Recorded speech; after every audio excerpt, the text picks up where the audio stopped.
మండలం చేర్యాల మాది చిట్టాల గ్రామము. విచ్చలవిడిగా అమ్ముతాండ్రు, కుక్కల మంది తెస్తాను పోతాండ్రు. మాకు చాలా భయంకరం ఉన్నది. మీకు 10,000 నమస్కారము. మా ఊరికి మందు బంద్ చేయాలి. గుర్జకుంట వాగి మీద కూడా వైనిస్ ఉండొద్దు, చేర్యాలు ఉండాలి, చిత్తిపెట్టు ఉండాలి. చిట్టాల వరకు బెల్ట్ షాప్ అస్సలు ఉండొద్దు. మేము అక్కడికి పోయినాము, పోతే బంద్ చేయండి అన్నారు. వాళ్ళ ఇళ్ళల్లో పోతే మా మీదకే కొట్టతానికి వస్తాండ్రు. మీరు వస్తేనే మేము పోతానం అంటారు. మీరు మాత్రం ఇవ్వద్దు మందు. చిట్టాలకు సుక్క మంది ఇవ్వద్దు. ఇప్పుడు 4 పెట్టెలు దొరకబట్టినాము. 4 పెట్టెలు దొరకబట్టే మాకు కలవాడి మళ్ళీ పెట్టెలు తీసుకొని పోయిండ్రు.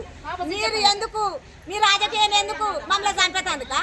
మీరు బెల్ట్ షాపులు పెట్టి మొగళ్ళ కుక్కల మంది ఇచ్చి ఆడలను చంపమంటారా? చిన్న పిల్లలు ఒకళ్ళకి ఆడపిల్లలు ఉన్నారు, ఒకళ్ళకి మగ పిల్లలు ఉన్నారు. మరి వాళ్ళని మొగడు దాగొచ్చి చంపబట్టే మరి వాళ్ళ బతుకులేంది? మీ రాజకీయం ఏంది? మీరు ఈ తిరిగా మంది ఇచ్చుడు ఎందుకు? మరి మమ్మల్ని చంపేతందుక? మాకు ఈ కుటుంబానికి మా చిట్టాల వరకు చుక్క మందు రావద్దు.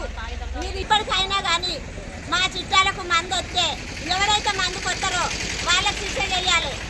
నా కొడుకు ఇంకా 2 కుర్మాల కూరగాయలు చాలా భయంకరం చేసిండ్రు. వాళ్ళట్ట జైలు ఉన్నారో వీళ్ళట్ట జైలు ఉండాలి, మంది అమ్మటోళ్ళు అట్ట జైలు ఉండాలి. మీకు సర్కారుకు నమస్కారం. ఈ చిట్టాల గ్రామంలో మందు విచ్చలవిడిగా అమ్మడం వల్ల ప్రతి ఒక్క కుటుంబాలు నాశనం అవుతున్నాయి.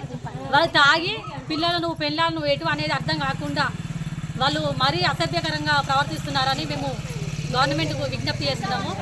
కంపల్సరీ ప్రతి ఒక్క గవర్నమెంట్ మాకు స్పందించి మాకు సహాయం చేయాలని మేము కోరుకుంటున్నాము. ప్రతి ఒక్క కుటుంబాలు నాశనం అవుతున్నాయి. భర్తలు తాగడం